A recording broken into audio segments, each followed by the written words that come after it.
It is 10 a.m. and I will call this Board of County Commissioners meeting to order. We will start with a salute to the flag, and if Assistant County Manager Dave Slero could lead us, please.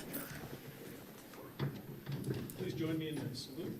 I pledge allegiance To the flag of the United States of America and to the republic for which it stands, one nation, under God, indivisible, with liberty and justice for all. Thank you very much. We'll now move into roll call. Madam Clerk. Sorry, I'm a little unorganized here.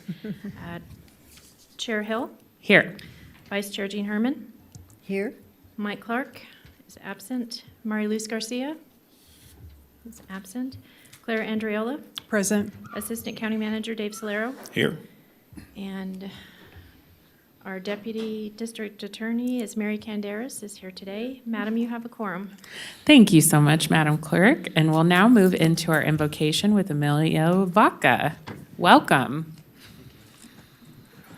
Well, I brought some notes because I have a pastor's heart, so I'm going to stay on time here. So good morning, Madam Chair, Co-Chair, Honorable Commissioners, and residents of Washoe County. My name is Emilio Vaca. I'm the Metro Area Director for Reno Sparks Young Life, an organization that focuses on youth and being present in their lives for middle school, high school, and college students in this county. Our mission is really to get to know each and every one by name and call out their purpose in life. So on behalf of our youth, young adults, volunteers, leaders, kingdom partners, and committee, I'm honored to do the invocation this morning, so please join me. Heavenly Father, we come before you today. We pray that your will be done here in Washoe County as it already has been done in heaven. We humbly seek your counsel and wisdom for this meeting.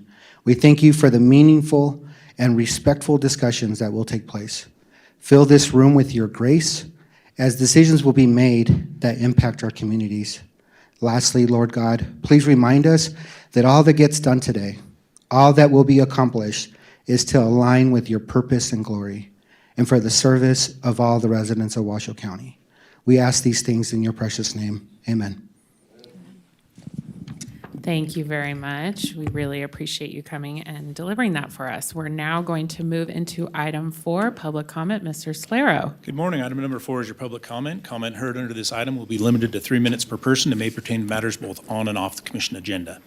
The commission will also hear public comment during individual action items with comment limited to 3 minutes per person, and comments are to be made to the commission as a whole.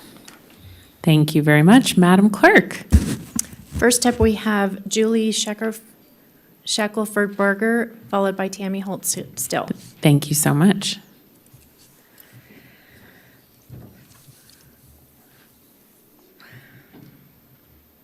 Hello.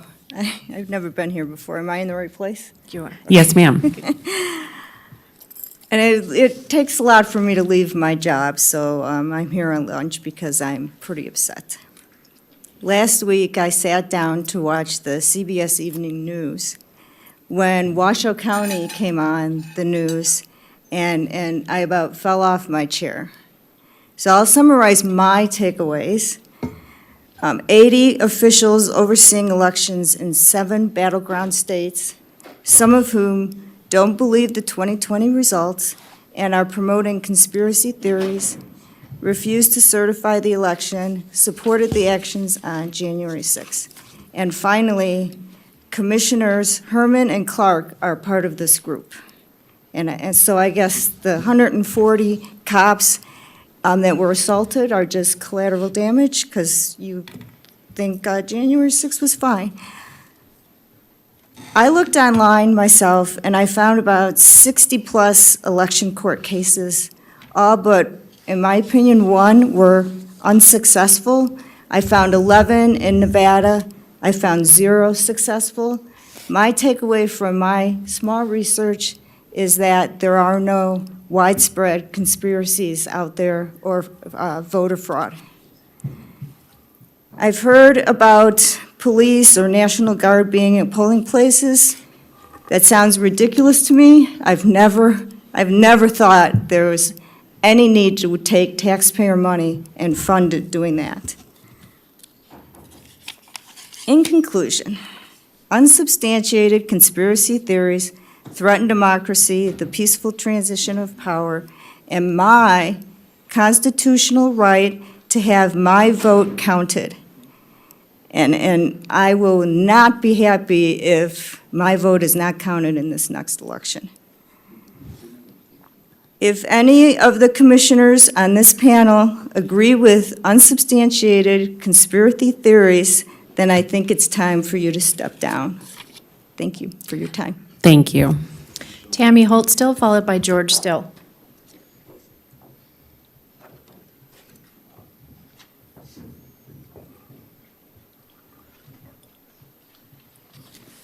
Tammy Holt Still for the record. I am here because of the fact that I know for a fact that things are not being done correctly. I am one of those residents who posted or made sure that I went out and said, do not send me a ballot. But yet, what did I get yesterday? A ballot. Beatles lost his case on a technicality. He really didn't lose his case. It was the way the law is written to protect Washoe County staff. Let's tell you a little story. I'm a retired state employee. I used to bring in your gas tax dollars. We created our own computer system to collect those gas tax dollars to move quicker and easier. You always got your money. We made sure it was always done right. As employees of the county and voted election people who represent us people, you need to make sure things are done right. It is your responsibility. When somebody says there's a problem, you need to look at it. If a signature is not right, you need to take it off to the side and get that person in and check their driver's license. Make sure that you have the right person voting and not get more than one. Now, if I had known this wasn't coming and I didn't get my mail right away, somebody could have taken this out and used it. Because I didn't ask for it. I should be receiving a sample ballot so that I could look up and do my research as I should as a voter. I should not have received an official ballot. That's your guys' responsibility for it not to happen when somebody asks for it not to happen. I want my sample ballot, I don't want a mail-in ballot, and I want you guys to do your jobs correctly and start protecting us citizens correctly. We still have an issue with Swan Lake, and you guys put your heads in the sand. You know that effluent out there is rotten to the core and is killing people, and you don't care. I know for sure that the chair doesn't because I've tried working with her. Goodbye. George Still, followed by Terry Brooks.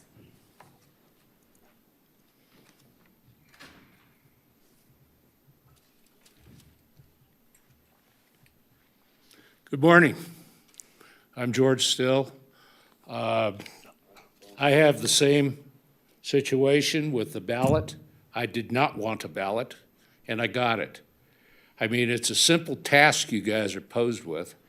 Why can't you do it right? I said I didn't want it. I have it. There's too much going on with the balloting. People are, as we're calling it, oh God, I don't even remember, but phony language, or phony conspiracy theories, that's it. And this isn't one of them. This is right here in front of you. And with that, I will also state again on Swan Lake, the contaminated lake out there that goes on, and nobody's doing a thing about it. And it's just totally being ignored. And with that, thank you very much. Have a great day. Terry Brooks, followed by Roger Edwards.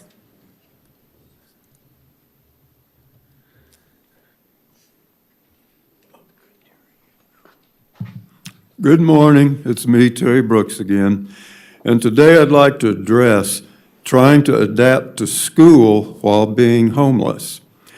Just imagine being a young child and also being homeless. You still get to go to school, but you do so in distress. When you are in school with others, you feel different from everyone. Because of the homeless kids there, you are the only one. And being hungry makes it hard to concentrate when for breakfast that morning a candy bar is all you ate. It is not at all easy for your attention to turn and focus directly on what you're there to learn. When you are living under all this tension, it is not that easy for you to pay attention. And because every day at school it's the same clothes you wear, that is even more embarrassment for you to bear. Under all these circumstances, you find yourself in a case where you don't want to be and you feel out of place. And there are some kids who like to harass any kid like you who is in their class. That makes you uncomfortable whenever you're in school because you know you will be the subject of ridicule. And that makes it difficult for you to relate to any other child who is your classmate.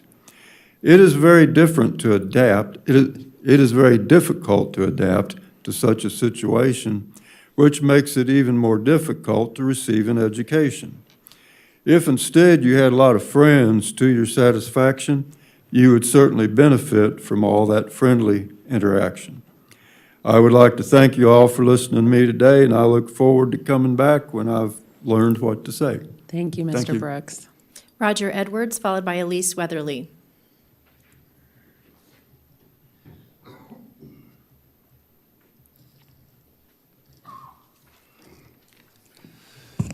Good morning, fellow public servants. Roger Edwards for the record. Please enter my comments into the permanent record. I'm a 50-year resident of Washoe County. Been here and I've done that. 37 years in the military. And I know when an operation is too large to be responsive, and that's something that we need to worry about every time we make a decision about anything that comes before us being you and me. From the public side, it's easy for me. I can chase down the person that has a problem, make the phone calls, make the emails, slip them the $20 bill. I can do that from my side, it's easy. Not so for you. But you're expected to be responsive, and you have so many hoops to jump through to be responsive, it's nearly impossible, but not impossible, just nearly. You have the county manager's office that's sitting here to be responsive to your concerns, but you gotta make them be responsive if they don't do it voluntarily. It's in their job description, by the way. So you shouldn't have to work at it too hard, but clearly you do. You guys should even just think about having something come up on the agenda and have it just show up next time. You represent, 90,000 people in this county, each one of you, split up 490,000 5 ways. Big job. I know when I was younger, I would have thought about it, but now that I'm old, I can't see me doing it. Besides that, I've got a good representative in my district. But, the county residents expect you to be the arbiter for them. You're supposed to be the court of last resort, or whatever that phrase is all about. When they say, like those 600 residents in Golden Valley, that were being charged for a water system that was shut down 7, 8 years ago.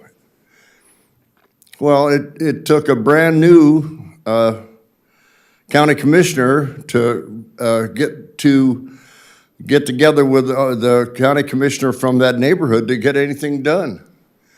7 years later plus, with me being here the whole time complaining about it. That's not being responsive to your residents. Right now, I've got an outstanding bill for $400 because I quit paying my $22.66 a month years ago when I finally realized what kind of a goat rope was going on. Thank you. Elise Weatherly, followed by Richard Bissett. Good morning, Elise Weatherly. Thank you for being here. I want to start just by saying thank you and how much I appreciate what you're doing, and I couldn't do the same thing. I also watched a little clip of news, and it was about a kid who had gotten shot in the head by some people doing some kind of burglary. She miraculously survived, but they had an interview with one of the guys with the guns, and you know what he said? He knew he was going to hell. I'm going, whoa, that was scary, and he was trying to do something about it. So it's about forgiveness. Do I have the right and the power to forgive that person for shooting that child in the head? Probably not. Does the parent of the child? Maybe so. They didn't quite go into that, but you know what? It's like all about forgiveness. Also, I'm supposed to know my candidates. That's what was on the news too. I'm going, well, yeah, but the candidates don't know me. So what should I do about that? Also, there was some Facebook cartoons many, many months ago about two of the former Washoe County commissioners. One made me a little uncomfortable, right? I don't know who posted those things. I didn't research because I kind of didn't want to know because then I'd have to hold them accountable. But when they had one of the guys in a hot dog bun, I chuckled. It made me snicker a little bit. And I'm going, well, what in the world is that all about? The fact of the matter is, just because somebody's in the same candidacy, the same, whatever you call it, Republican versus Democrats, doesn't necessarily mean they're the same type of people. Doesn't mean they're the same people. So what I've been wondering about lately is, I had a guy, a sound engineer, amazing man, asked me months ago, who's your target group with your music? And I went, I don't know. Well, I'm finally going to give him an answer next month. It's the I don't fit in group. I don't fit in. I've tried for years to fit in, and I made one mistake after another after another. I don't fit in. So that's what I'm going to kind of focus on. But as far as how many mistakes have I made? You were talking about mistakes. Do you know that I sent the wrong 401k to the wrong owner of a company? I called up, I don't know if it was Transamerica or AAG, and I gasped in horror. When I made a mistake, they almost laughed in a way, and they go, it's fixable. We can fix it. So if I'm living in the wrong neighborhood, by the way, HOAs can either be good or bad. Mine is bad, thanks to the whitewashed tombs. It can be fixed. So I got to stop complaining and start helping with the fixing status and situation, but I'm not exactly sure how to do that. Thanks, you guys. Thank you. Richard Bissett, followed by Matthew Wilkie.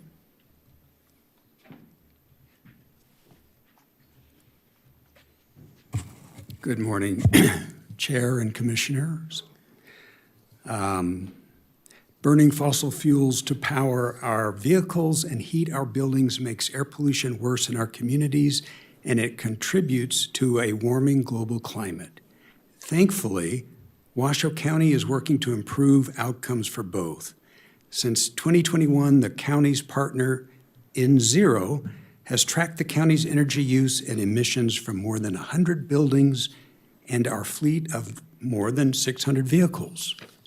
Amazing work.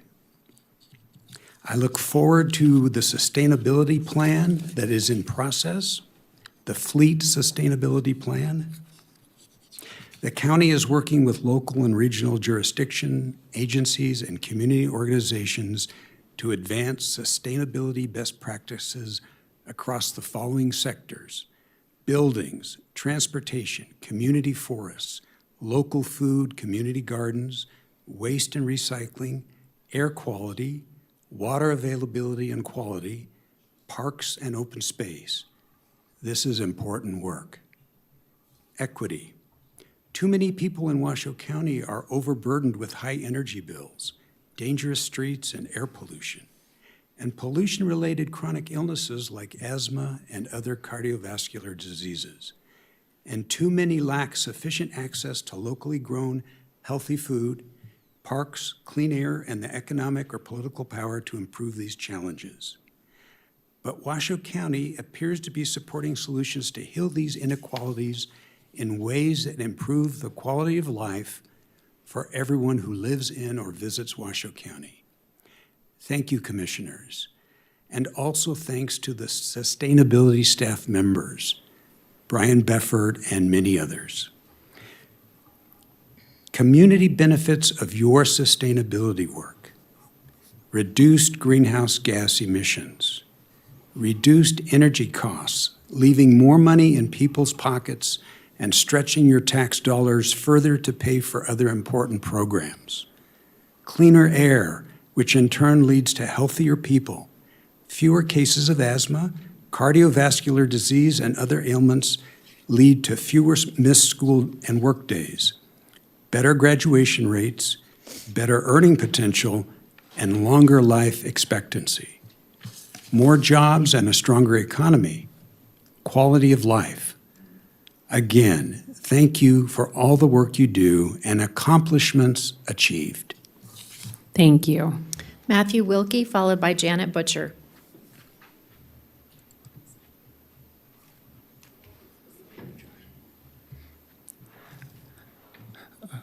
Good morning, Chair Hill and other commissioners. My name is Matthew Wilkie, for the record, and I'm here this morning just for a few asks. I want to say thank you for having this CHAB meeting. I do want to bring up, and hopefully we can have more of those meetings. I do know that Commissioner Clark, council members DeHere, and Reese also asked for more meetings. So hopefully we can go back to hopefully a monthly until we can, for a few months. Another thing with that as well is I know that we passed that ordinance in the first quarter for the banning the, the homeless thing. So my ask is now we're approaching towards the second half of the second quarter. I know that you, Chair Hill, asked for quarterly updates with those HOPE team. So I'd like to keep that in mind. And hopefully we can keep that in the forefront and hopefully have an update with that HOPE team. Another thing I'd like to bring up is I'm very lucky that Tuesday is my day off, so I can be here. Something maybe to consider is something that I do know other people have brought up is maybe having a monthly or quarterly evening meeting that may help people that could come that can't be here, as I am lucky enough to be here with my day being off being Tuesday. Another thing, what was I want to bring up? Oh, is another thing I'd like to bring up is if community members could also have the potential to bring forth asks to the commission. I know it would have to, of course, go through the vetting process, through the DA, through other processes, but I would like to see the potential on an avenue where community members can bring forth things to be brought forth before the board as well. So I think that's all I have. Thank you for your time. Thank you. Janet Butcher, followed by Nicholas St. John.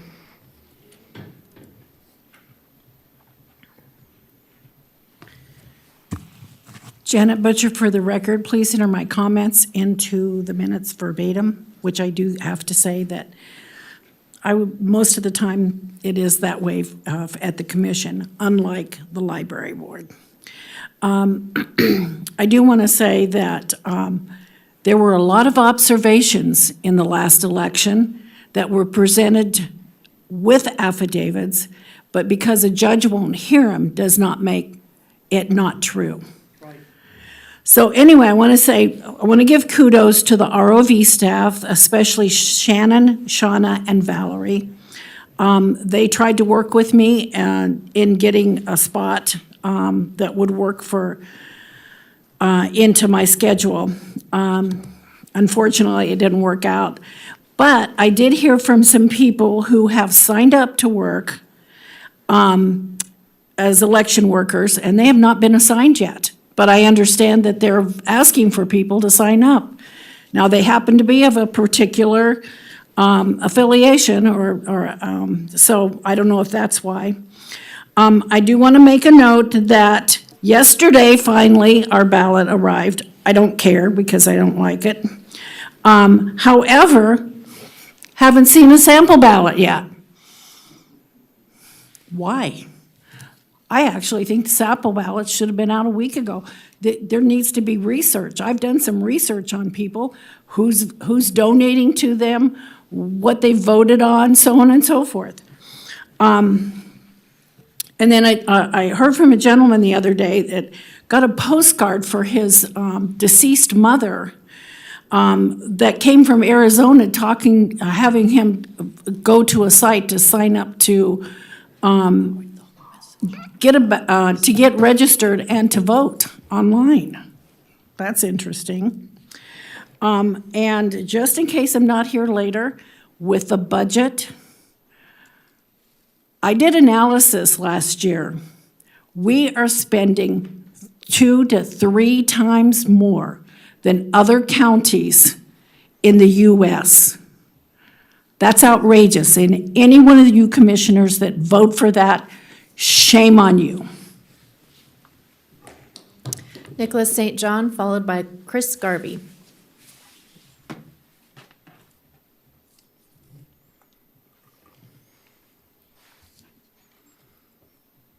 All three commissioners, this is your copy. Okay, I'll start your time.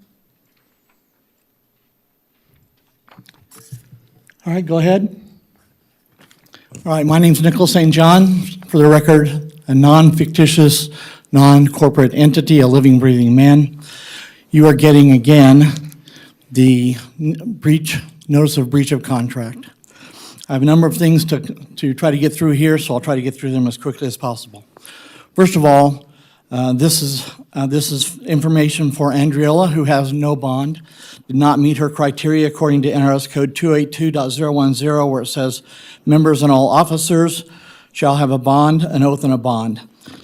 There's an exception, paragraph 2, officers elected except senators and members of the assembly. And that sets the precedence of who is not required to have a bond. And so from the DA's office, you guys have indicated that she's not required to have a bond. I'm giving you 24 hours to produce the documentation from the NRS code that indicates that is so, considering this shows the only exception in this law. Officers appointed to fill vacancies in the case provided by law shall qualify and give bond when required within 30 days from the time of their appointment. Andrea still has no bond. 282.200, if any officer or person fails within 10 days from the date of service or within 30 days from the date of first insertion, officer so failing shall become vacant, and such officer or person shall forfeit such office or appointment. NRS Code 283.440, removal of certain public officers for malfeasance or nonfeasance. Whenever a complaint is written, duly verified by the oath of any complainant, is presented to the district court alleging that any officer within the jurisdiction of the court, A, has been guilty of charging and collecting any illegal fees, taking a salary from we the people, are illegal fees when your seat has been vacated, has refused or neglected to perform the official duties pertaining to the officer's office as prescribed by law.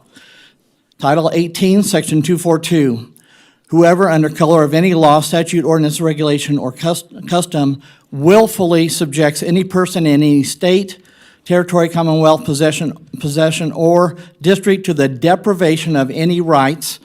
This goes for you, Chair Hill. Secured or protected by the Constitution or laws of the United States shall be fined under this title or imprisoned not more than 1 year or both. I know you guys find this amusing. Clara, we're trying to give you a chance to step down gracefully because as I pursue this, eventually it's going to come to a head and you could find yourself Please serving a lot address of the full time. board. Quit interrupting me. Finally, I demand you redress our grievances, hold a town hall, put the Second Amendment Sanctuary County on for a resolution. And the election tab put on agenda. Chris Garvey.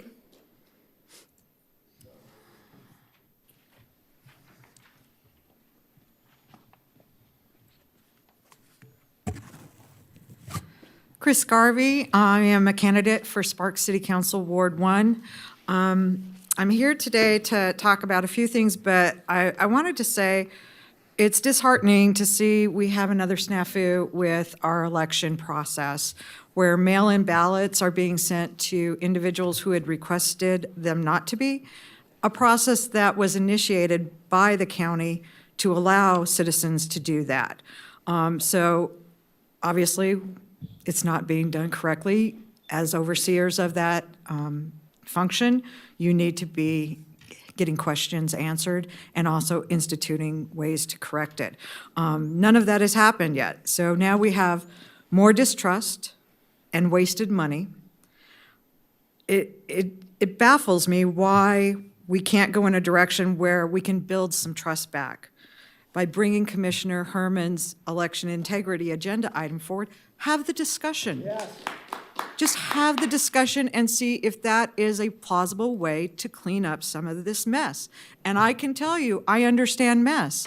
As a candidate who just recently had their campaign sign cut down off of private property by a Washoe County employee who was on the clock and was told that it was propaganda, there's dysfunction within the system.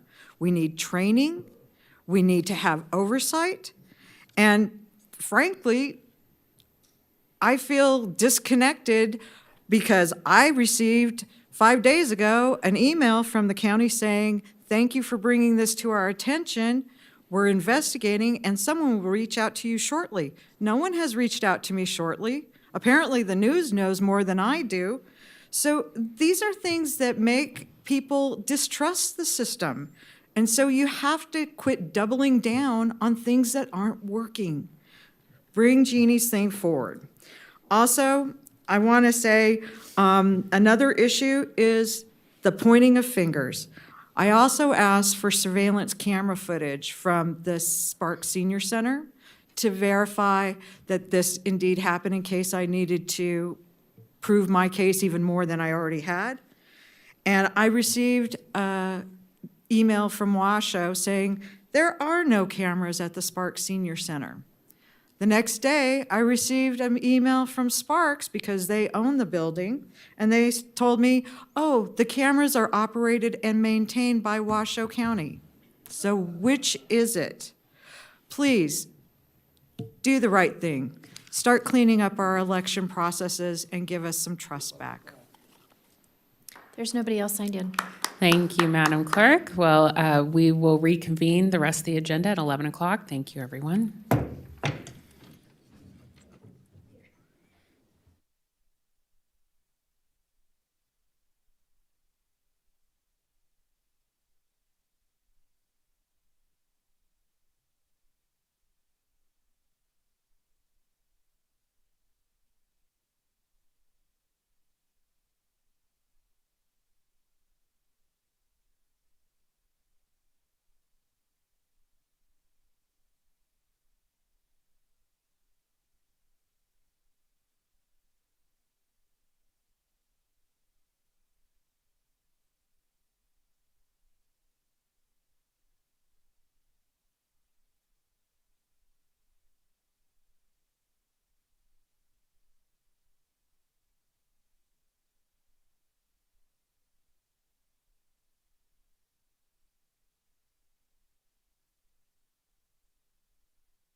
Okay, it is 11 o'clock, and I will call this Board of County Commissioners back to order. We will now move to item 5, and Mr. Solero, if you'll lead us into that item. Sure. Item number 5 are Commissioners, County Managers' announcements, reports, and updates to include boards and commission updates, requests for information, or topics for future agendas.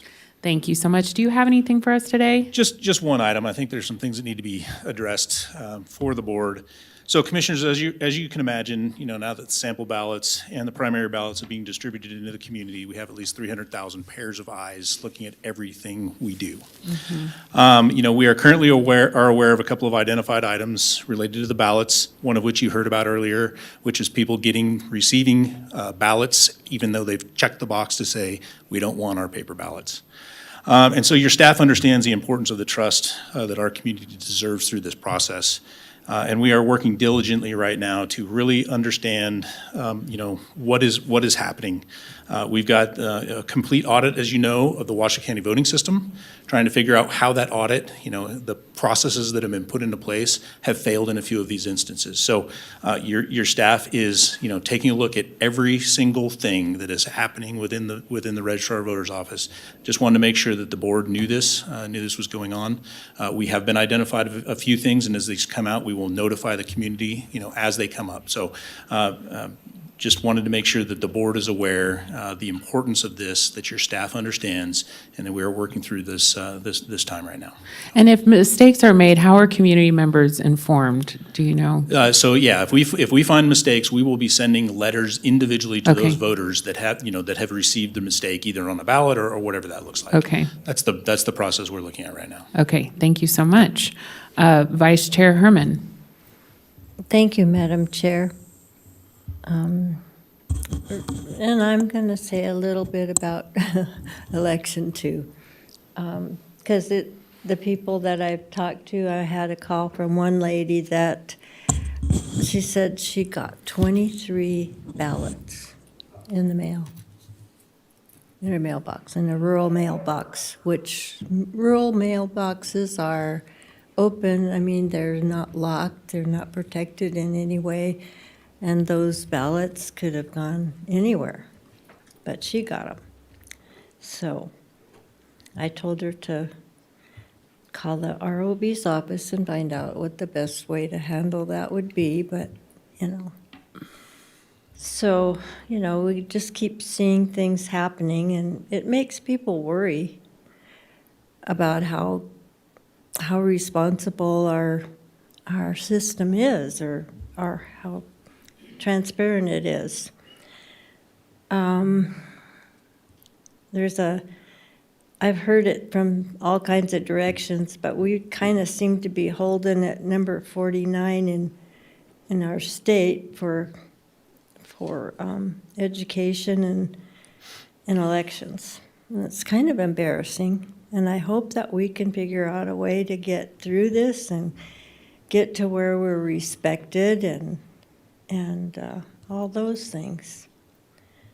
So, and then the next subject is, in the meantime, I know there was a request here for evening meetings, and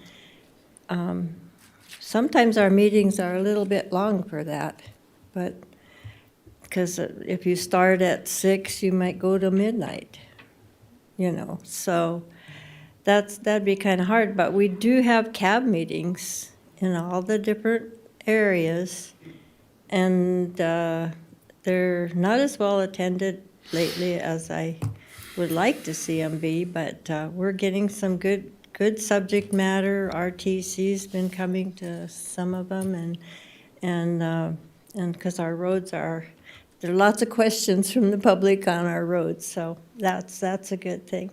But anyhow, if somebody wants to catch up with somebody at the county, that's a good place to do it, is 6 o'clock. One of them's 5:30, I think, but most of them are at 6 o'clock to like 8 o'clock, and like the North Valley's one is in Golden Valley at the library, and it's pretty well attended. But there's quite a few meetings, and especially in the North Valleys, because it's spread so far. You know, it's many, many, many thousands of acres.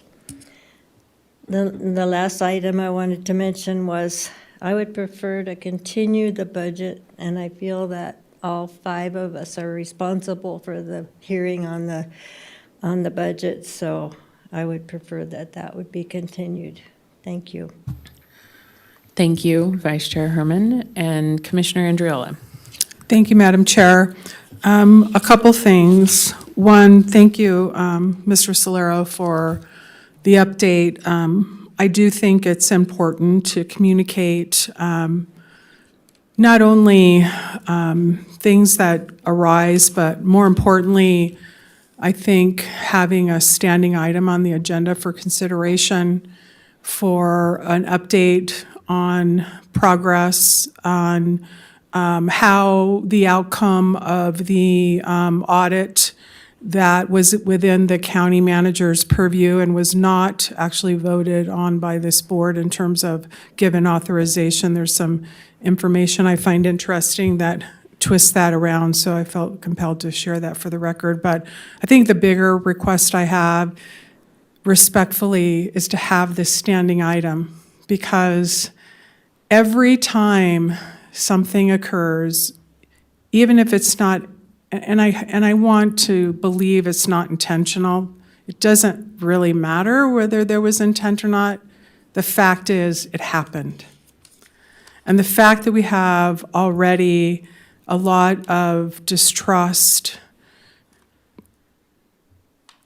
is additional fodder for the subject.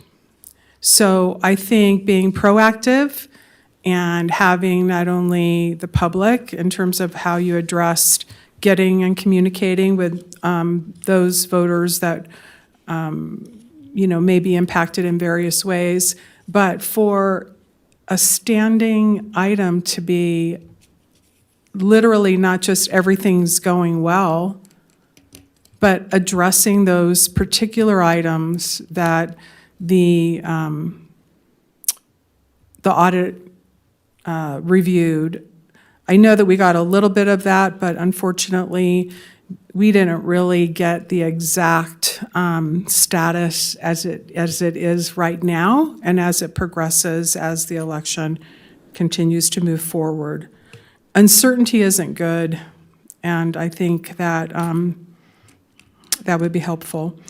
The other item that I really would like to bring up is a provision that's in statute that specifically where the law is clear that ballots that are mailed, that go through the mail stream, must have a postmark.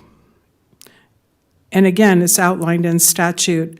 And I think that that ensures that ballots will not be counted after Election Day. And I don't think anyone ever wants that to be the case. That's why we have dates in place, and that's why the provisions of law affords for 4 days and 3 days, and I'm not going to get into everything, but the statute I'm referring to is NRS 293.269921, and it's actually under subsection 1B1 and 2, and then item 2. And so in the spirit of full transparency and building trust, I'd like to ask for confirmation, either Mr. Solero or the Assistant DA Canderas, to confirm that Washoe County will not be counting ballots that go through the mail stream that aren't postmarked.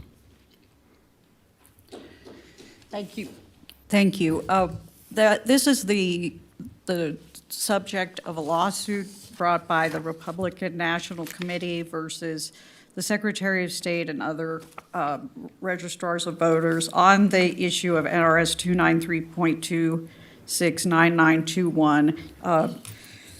And right now, as the law stands, I don't want to comment on the arguments that are going to be made or any of that with relation to the lawsuit, because obviously those arguments and any contest about this statute will be made in court and decided by a judge. But the statute that you referred to, Commissioner Andriola, states that to count a mail ballot for any election, the ballot must be mailed to the county clerk, postmarked on or before the day of the election, and received by the clerk no later than 5 p.m. on the fourth day following the election. The next subsection creates a presumption that if a ballot, if you cannot determine the exact postmark date and it is received within 4 days, or 3 days, of the election, then there's a presumption that it was postmarked on election or before. And so that's the provision, I think, also that will probably be challenged in court. At this time, as we always do, the district attorney advises our clients to follow the law, and with statutes, the typical construction is the plain language of the law. So if the court would follow the presumption, or not the court, excuse me, the registrar of voters would follow the presumption, and it does say that if a mail ballot is received by mail not later than 5 p.m. on the third day following the election, and the date of the postmark cannot be determined, the mail ballot shall be deemed to have been postmarked on or before the day of the election. And in looking at the plain language of that law, it says a postmark. So that could be, I would interpret that as a smudge or anything that looks like a postmark. So anything that looks like it was actually processed through the mail, those can be counted if the registrar receives them not later than 5 p.m. on the third day following the election. I hope that clarifies the law on that point. Thank you. It does, and I think the law is clear that the postmark is the key. It's clarified in the legislative language. It's clarified in the provisions that you read, and I just want to get confirmation that the ROV and Washoe County will be following the law as written, as intended, and in the spirit of which this reads, so that we have a very clear, concise, consistent, law-abiding process. And again, I'm not suggesting anyone wouldn't be following the law, but we have an obligation to do so. So I appreciate that there may be some constraints in terms of where this challenge is, but the reality is that ballots are out. And so I'm wanting to get confirmation. If something changes, that's certainly would be down the road, but we have an obligation to follow the law as written, and I just wanted to make sure that we got that on the record. So thank you for confirming, at least from my perspective, again, the law is clear and postmark is clear. So thank you. I have one more little update, if I may. Yes, go ahead. So I mentioned during the last meeting that, and again, I'm speaking specifically to the constituents that I serve in Spanish Springs and those who visit Spanish Springs and travel down Pyramid Highway. The panels that NDOT put in are of grave concern. And I mentioned that I had reached out to NDOT, and I have continued to have conversations that are proving to be very, very promising. And I'm hoping that we can have more information. Again, it's outside the purview of my authority or Washoe County's authority, but I do want to give NDOT not only acknowledgement for them owning that the mistake occurred, and now looking at how to rectify that. And I'm happy to share that at the CAB meeting on June 13th for Spanish Springs, which I had already reached out to them to come anyway before we knew that we'd have creative fish flying up the stream instead of flying around a stream. If you're out and if you want to have a Picasso experience, you can travel down Pyramid and see what I'm talking about. And kudos to NDOT for being so cooperative and really, really committed to the community and trying to come up with a solution. I certainly don't want to carry NDOT's message, but they do have some things that we spoke about that I shared as a suggestion that they have embraced, and they're going through the approval process as we speak. So I think the community as a whole is going to be hearing more, and more importantly, I think Washoe County, once that message is confirmed, can help get that message out as well. So I did make that commitment. So June 13th will be, they'll be coming, not just to talk about this particular topic, but to talk about other things along with RTC. So thank you. Thank you. And I did ask Ms. Tracy Larkin-Thomason to address that to the RTC board on Friday, and it sounded like she already had some great ideas to reinvest in those panels to make them look beautiful for the community. So thank you for your advocacy on that.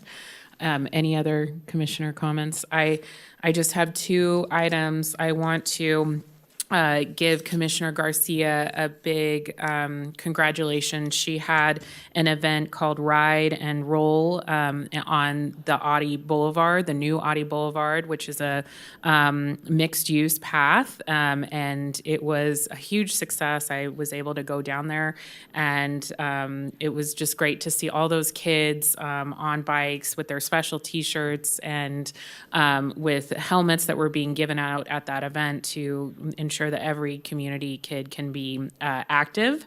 And then later today, the Hopes facility on 4th Street will be opening up.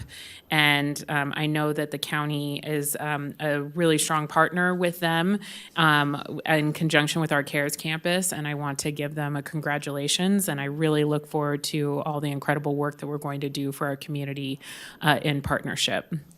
With that, we will move on to our proclamations, item 6. Item 6A1 is to proclaim the month of May 2024 as Treatment Court Month, and I believe we have representatives from the Reno Justice Court here. Wonderful. And I don't have a proclamation, so I don't know if we have a proclamation. I mean, I know we want to give a proclamation. I don't have one. So hopefully we have some. Okay. Can we pause on that? We'll bring you back up once we have a proclamation. We will move on to item 7, which is our donations. I will go ahead and, since Commissioner Garcia is out today, I will go ahead and read 7A1 and 7B1 into the record as in the form of a motion. I am so grateful to accept $6,493.24 from our May Arboretum Society, and also from the Coming from the Cold series, as well as in-kind donations valued at $3,386.08. And also want to thank for in-kind donations valued at $3,575 from the Washoe Court-appointed Special Advocates CASA Foundation, and a one-time cash donation with the value of $200 from Ms. Catherine M. Crump on behalf of Ms. Susan Crump. And that is in the form of a motion. Second. Thank you, Vice Chair Herman. And Madam Clerk, is there any public comment on this item? There is not on either one. Okay, with a motion and a second, any questions on that? All those in favor, please say aye. Aye. Any opposed, please say nay. And I think that motion passes unanimously. We will now, okay, we have the proclamation. And Commissioner Andriolo, do you mind reading that proclamation in for us? Thank you so much.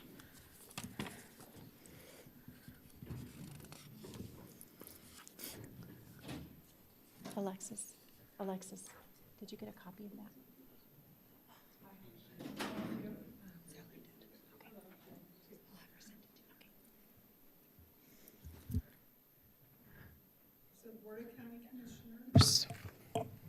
Can you hear me? Yes. Okay, great. Whereas treatment courts have been restoring lives and families for more than 3 decades, and there are now more than 4,000 treatment courts nationwide. Reno Justice Court has held at least 1 therapeutic court since July 2000 and is currently operating 4 treatment courts. And whereas Reno Justice Court served 260 participants across all 4 therapeutic courts in 2023, treatment courts are the cornerstone of justice reform, sweeping the nation, and are now recognized as the most successful justice system intervention in our nation's history. And whereas treatment courts on average avert $6,000 in taxpayer costs for every individual they serve. Treatment courts improve education, employment, housing, and financial stability, promote family reunification, reduce foster care placements, and increase the rate of mothers delivering babies who are fully drug-free. And whereas Reno Justice Court saw 39 graduations of participants in 2023, and treatment courts significantly improved treatment outcomes, substantially reduce addiction, reduce crime for people afflicted by substance use disorders and mental health challenges, and treatment courts do so at least at less expense than any other criminal justice strategy. And whereas treatment courts demonstrate that when one person rises out of substance use and crime, we all rise. Now, therefore, the Board of Commissioners does hereby proclaim the month of May 2024 as Treatment Court Month. Congratulations. Thank you. And thanks for all you do. Congratulations. What great work. Come on and let us know a little bit more about all you do for our community. So, my name is Jeremy Wilson. I am one of the assistant court administrators for Reno Justice Court, and I oversee our therapeutic court division. Therapeutic courts really are the cornerstone of helping people rise out of substance use disorder and co-occurring mental health challenges. Our court is committed to diverting criminogenic risk with this population and increasing their stability within this community, both from a public safety standpoint as well as helping them free themselves from their afflictions of addiction. With that, I also have our other assistant court administrator, Catherine Kincaid, with me today, and two of our specialty court clerks, Kim and Leslie, to accept this proclamation on behalf of Reno Justice Court. Thank you, commissioners, for your support in ensuring that these programs continue to be sustained within Washoe County. Yes, thank you all for your incredible work. You're changing lives every day, and we really appreciate you and want to continue to support you. So, thank you.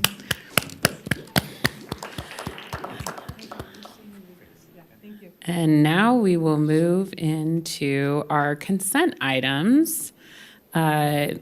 Do we have any changes on the consent calendar, Chair- Mr. Slera? Chair Hill, if I can jump in really quick. Yes. Do you want to vote on that? Oh, thank you. Proclamation? Second that. Okay, so Commissioner Andriola, I'm assuming that was in the form of a motion? Yes, okay. And then I have a second from the vice chair. Thank you so much. Any public comment, Madam Clerk? There's none. Thank you so much. So with a motion and a second on the proclamation, all those in favor, please say aye. Aye. Any opposed, please say nay. Thank you very much, and that passes unanimously. Thanks for keeping me on track, Mr. Solero. We are now moving into our consent items. Are there any changes today? Nothing from the manager's Okay. office on the consent item. Okay. Any commissioners who want to pull an item? I'm not seeing any. Madam Clerk, any public comment on our consent? There is nobody signed in for any of the items. Okay, thank you very much. I am looking for a motion on item 8. So moved. Thank you, Commissioner Andriola. Looking for a second. Second. Thank you, Vice Chair Herman. Any questions on the motion? Seeing none, all those in favor, please say aye. Aye. Any opposed, please say nay.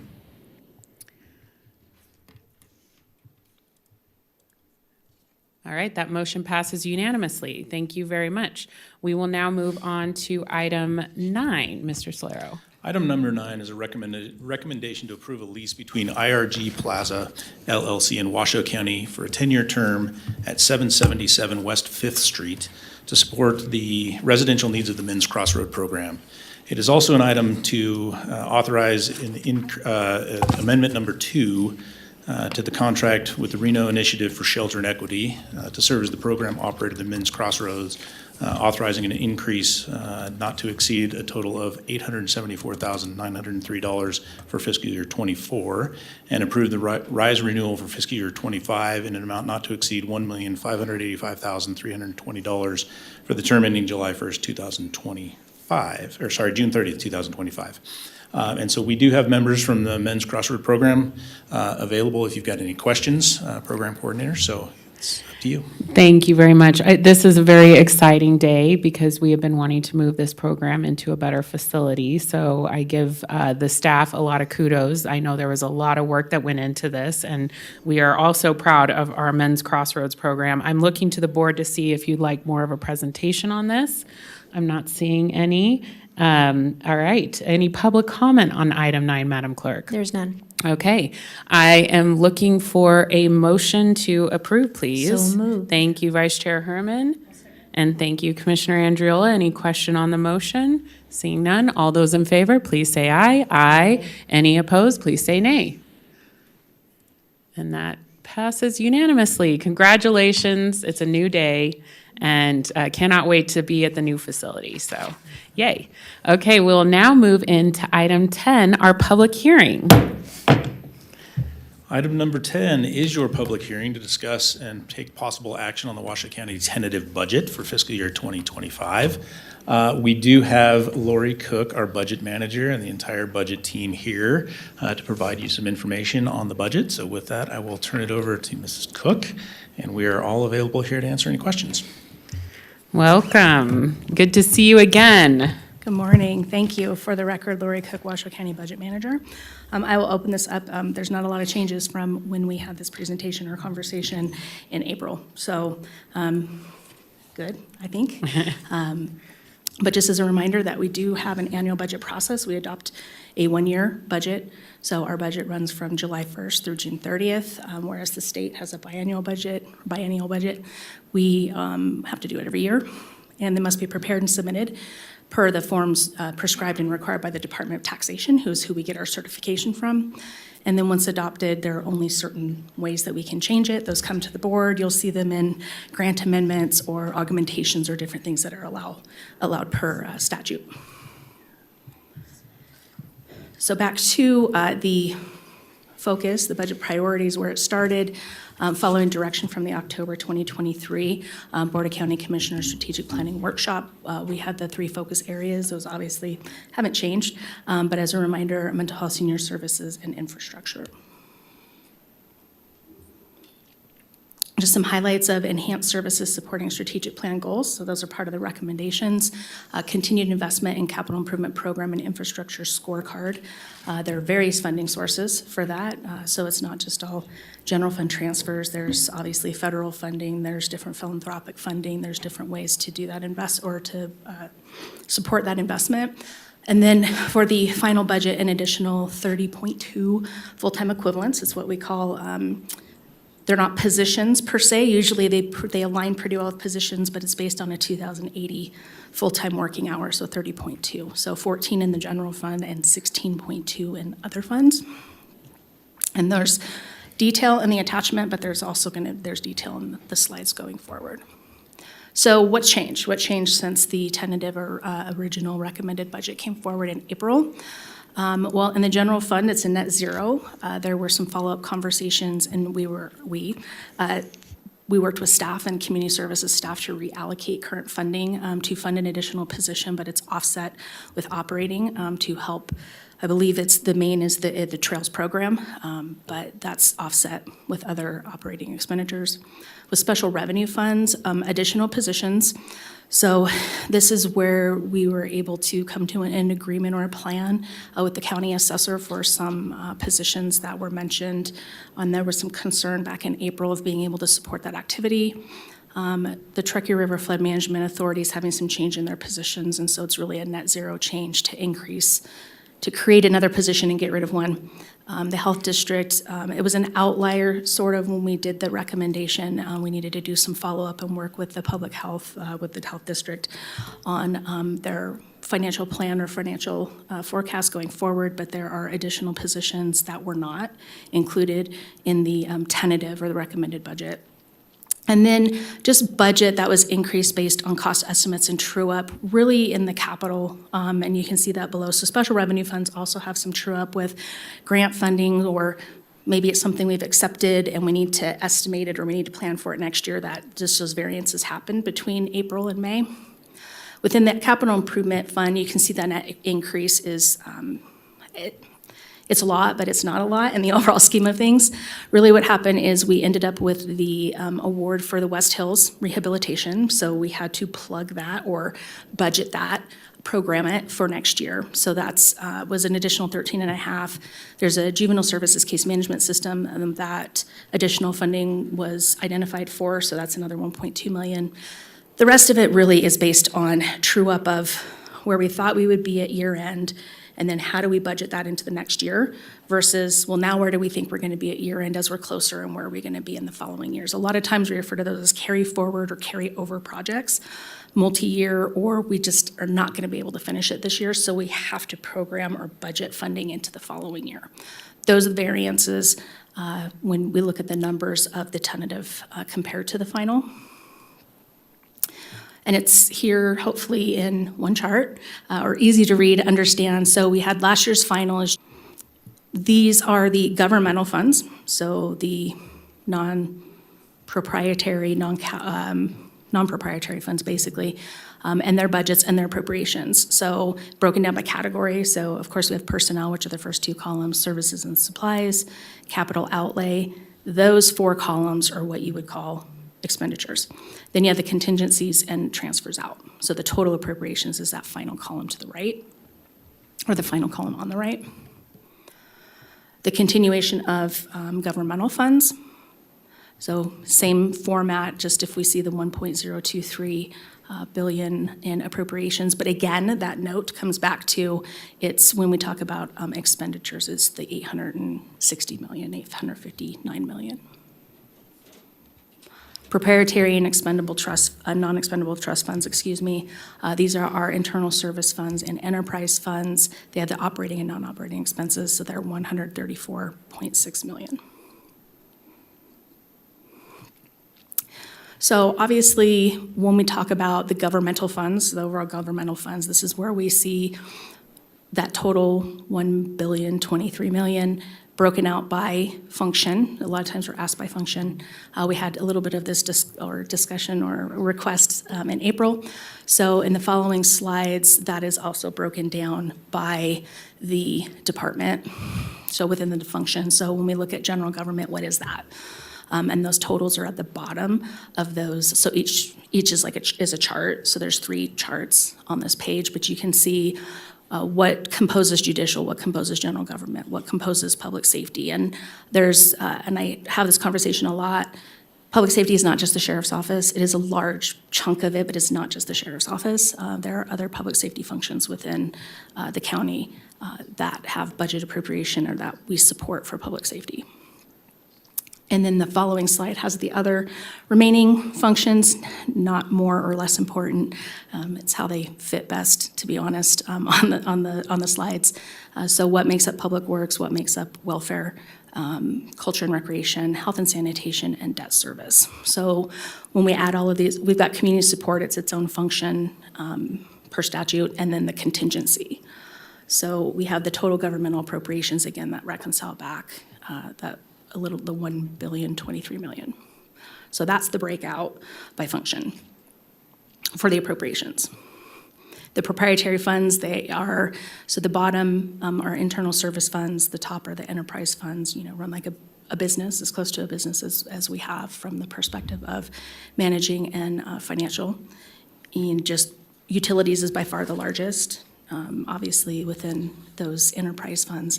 And then the health benefits fund, so that's not the health fund, but the health benefits fund, which are employees and retirees that are in the health benefits program, that's the largest within the internal service funds. This is a chart. It's getting kind of wide, but I do like to try when we can, and we can come up with a different graphic or different metric just to show, where we had our height of staffing, which was fiscal year '08, when we had the bottom or the least amount of staffing, which was 2014, and then where we are going into fiscal year '25. And when you look at it, FTEs per 1,000, those population numbers are what's certified, and we use when we do the budget, so certified by the state demographer. So those numbers can show you, the FTEs per population. We can look at it a different way. How many citizens or how much of the population do each of our employees support? So you can see that we've, when you look at the per 1,000 FTEs as well as the other way to look at it, it's still quite a bit lower from the perspective of how many people do we have supporting, how many people do we have live here. And I think that just speaks to efficiencies, change in service delivery, different things that we've had to do. My personal opinion is that also COVID helped push this along some. We're, forcing some automation, some different types of things that we we had to figure out how to do things differently. We had facilities that were closed. We still had to provide services. So staff and management worked a lot to figure out how can we keep moving forward. And then the intention or the ability is not to just go back to the way it was, to keep trying to find more efficiencies and move forward with those. The general fund's the largest fund, almost 50% of the budget. So we have sources, so how do we pay for this stuff? Where does it come from? Obviously, property tax and consolidated tax are the two largest, so they're 84% total of these sources. The largest category of uses is personnel. So not a surprise, we're a service industry, we're people-based. So not every department is the same percentage, but it's what we see as an organization. And when we include the transfers out, it's a lower percentage. When we look at just the expenditures, it's a higher percentage, it's closer to about 80%.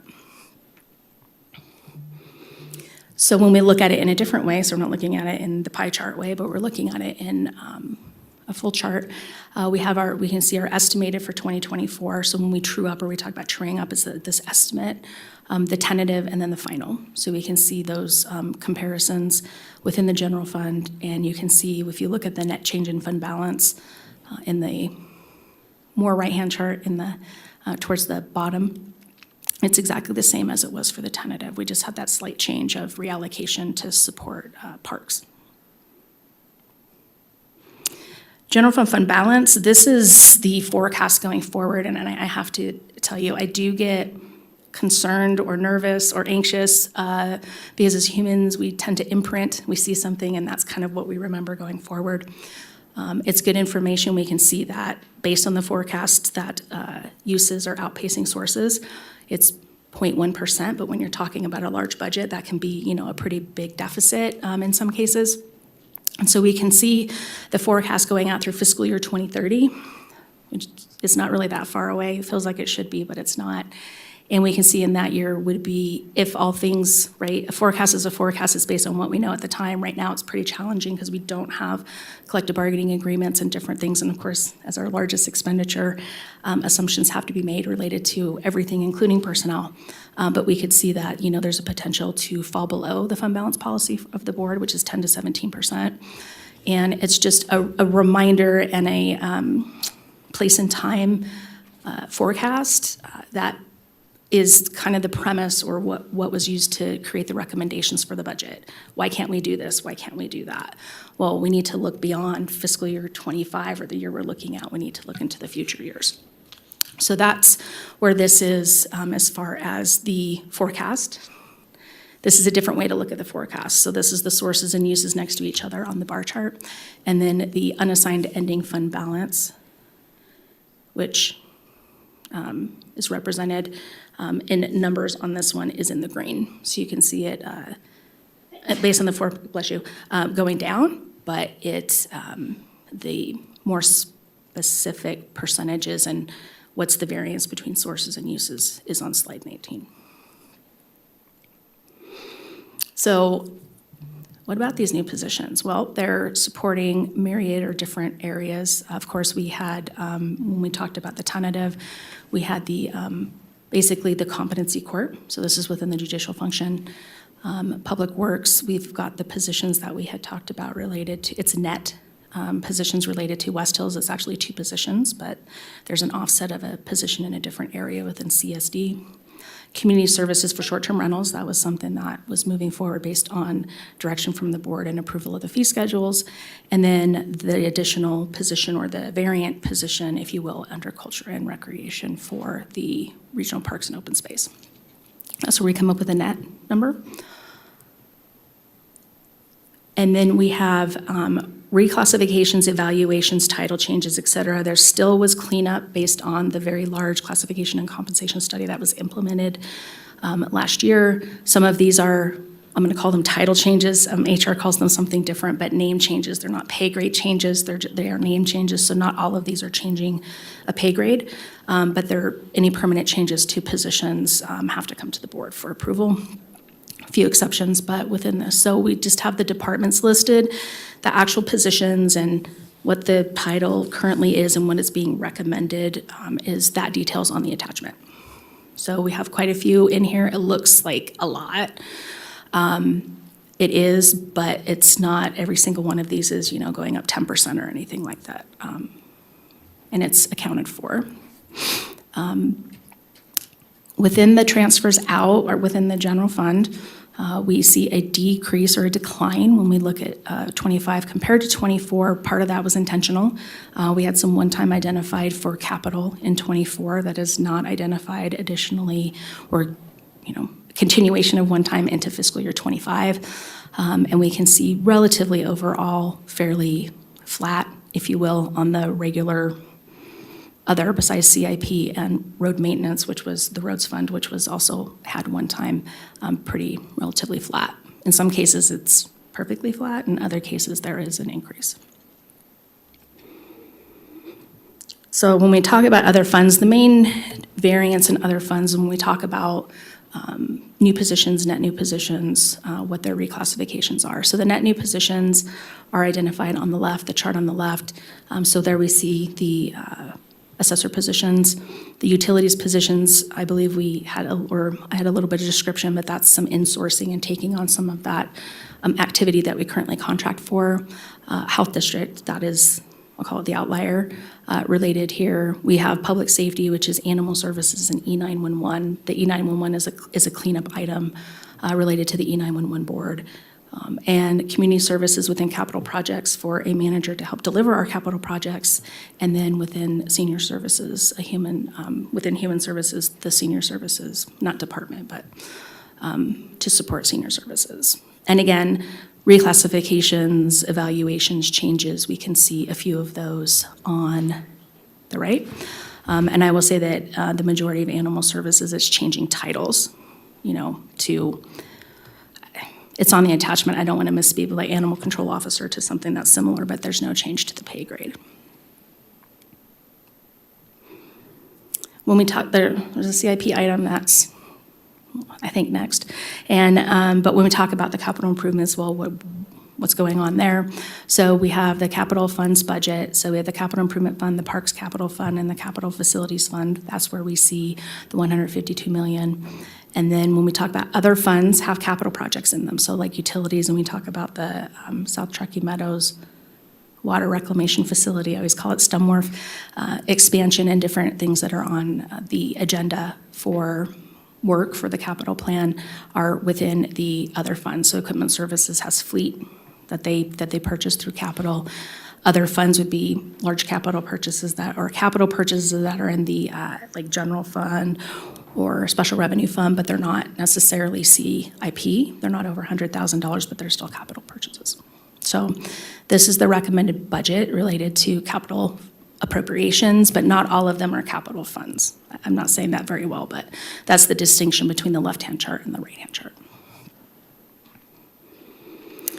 So with the recommended budget, as a reminder for people who might not be aware, or maybe they have extreme interest in this, it's our legally approved appropriations. So it's what we move forward with. We have a statute, 354.626, about willfully overexpending. There's many statutes within Chapter 354 related to local government finance. It's also the financial plan and the operations guide. So those three things are kind of what we focus on when we look at, it's not just the nuts and bolts and how much is in this line item and those types of things. This is really the overarching premise of the budget. Our next steps, so if regardless of what happens, we have to submit a budget by June 1st to the state, so that's to taxation. And then by August 1st, we have to submit to the state the 5-year CIP, which is the item that's scheduled to follow this. the debt management policy, which will come forward separately to the board right now, scheduled or anticipated to be July, and then the statement of indebtedness. And those all go together. They get submitted to our Debt Management Commission, Washoe County, as well as the Department of Taxation. So that's what I had. If you have questions, follow up, I'm here. Thank It's a public you. hearing. Well, Ms. Cook and Ms. Jacobin, and I think you have your team I do. as here. Could they stand up? Yep. Just to recognize them. I have one team member who's golfing like in Southern California right now, so That's acceptable. yeah. And Okay. another one that might be on jury duty. But So what a this is the great remainder of team. my team. Thank you for all Thanks. your hard work on this. It's such a hard job to manage the budget. And as we as commissioners here, sometimes people get unhappy when they don't get exactly what they want. So it's a battle of challenging departments to be creative and to look at the bigger picture and to work with each other and find resources. But the fact that you heard this board loud and clear from our last meeting, and also departments who had concerns, and you made whole the Parks Department, because we know that the Arboretum, that was a concern that was brought up. Additionally, with the assessor and the health district, and the juvenile services and West Hills. So you've really done a wonderful job, and I know that every year it's a battle royale, but we're so grateful that you're at the helm doing that. I do want to point out for the board's information, Commissioner Garcia has been on this Zoom since 11:27. Commissioner Garcia, can you just say hello so we can... Hello, Trevor. I tuned in to listen to the budget hearing. Great job. Just no comments other than to tell staff thank you and congratulations. Wonderful. Thank you so much. Okay, so I look to the rest of the board. We have Eric Brown signed in? Actually, Chair, Oh. that's me. I'm sorry. He's I was in- like, he's in not spot. here. Where is he? That's all right. For the record, Dave Solero, Assistant County Manager. I just wanted to make sure that this board understood, that we really appreciate the departments, the employees, and all the various budget teams that have helped us kind of craft this message. I do, appreciate the words that you said, but it really is, across the organization Totally. effort to get to the place where we're at to really have this, kind of maintenance budget and still be able to be responsive to our citizens. And so I do think that there are some challenges ahead, with some of the requests that we get occasionally or daily.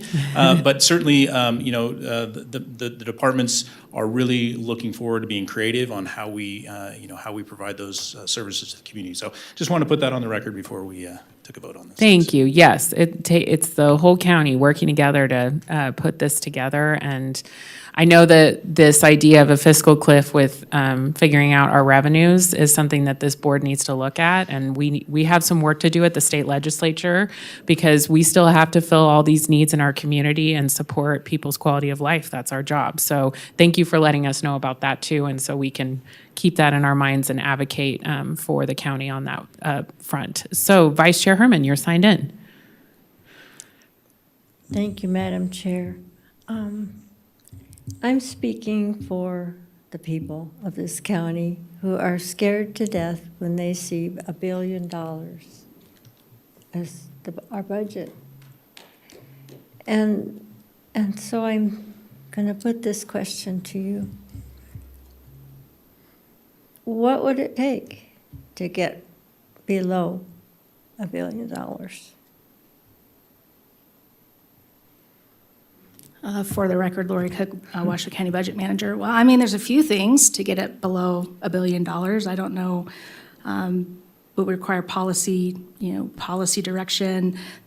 There's really, when you look at it from a financial perspective and financial only, there's two ways to go, right? You increase your resources, you decrease your uses. It's in the research I've done, it's not, when you look at it as per capita, we're a growing community.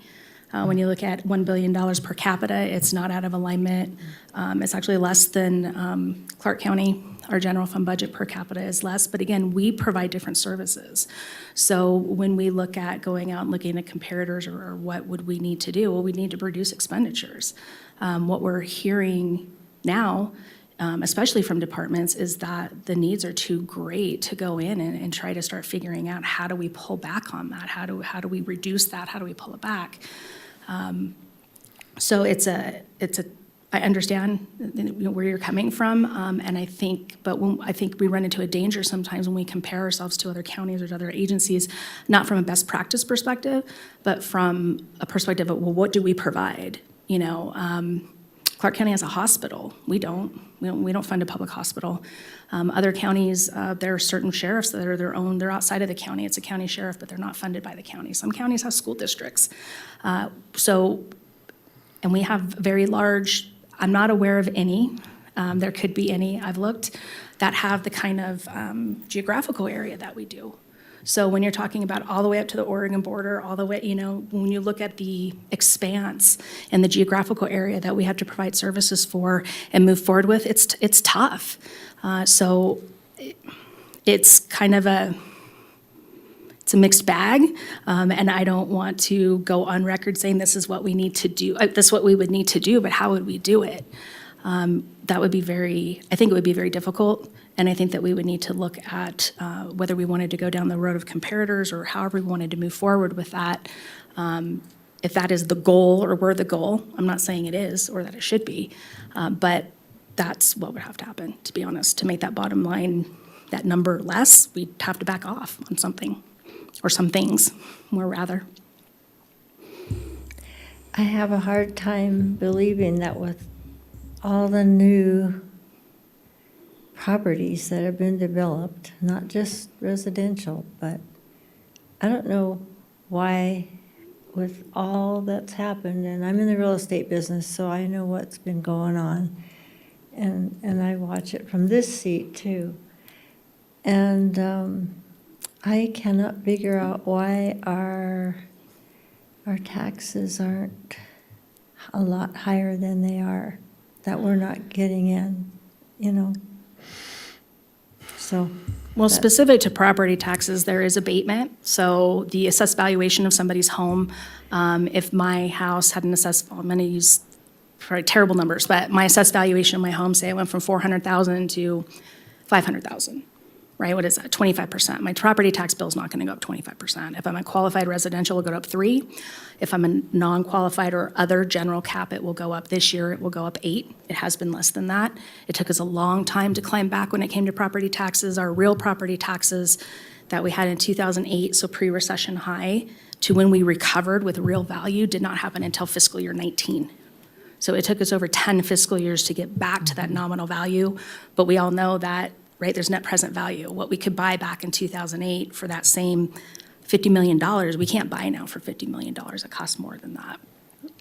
The other aspect is we also, with abatement, we don't have, and again, this is legislative, I'm not trying to step on anybody's toes, but upon sale, we don't have reset. So I get the advantage of somebody else's abatement and their depreciation and everything when it's a new house. So there are some properties, and I have done some work on this, that are in, I'll call it new South Reno, so they're in South Reno and they're developments that are new. Those houses are worth less than other areas of the county, but they actually pay more in property taxes because they're newer homes, right? They go on at full value. And then the other component, so we have a cap. Regardless of what happens, we're gonna have a cap on property taxes, which we did not have prior to fiscal year 2006. So when we get these studies and they go back, multiple decades, which is fine. We have a huge turning point in our state.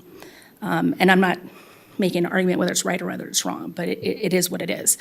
That caps that growth regardless of what happens to the assessed valuation. Then we have the whole concept of, consolidated tax, and what we saw, we did see quite a bit of growth over COVID, which nobody was really anticipating, and so we're seeing a flattening of that. So that, and we have, talked about that or brought that forward as a concern for a few years. We're seeing it.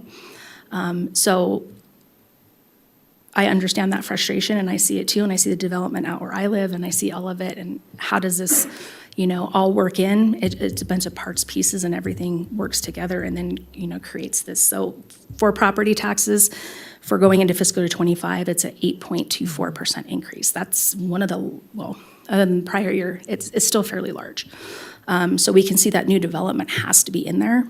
because otherwise it would be closer to between the 3 and the 8% based on how properties are, how many qualify for the low cap versus the high cap.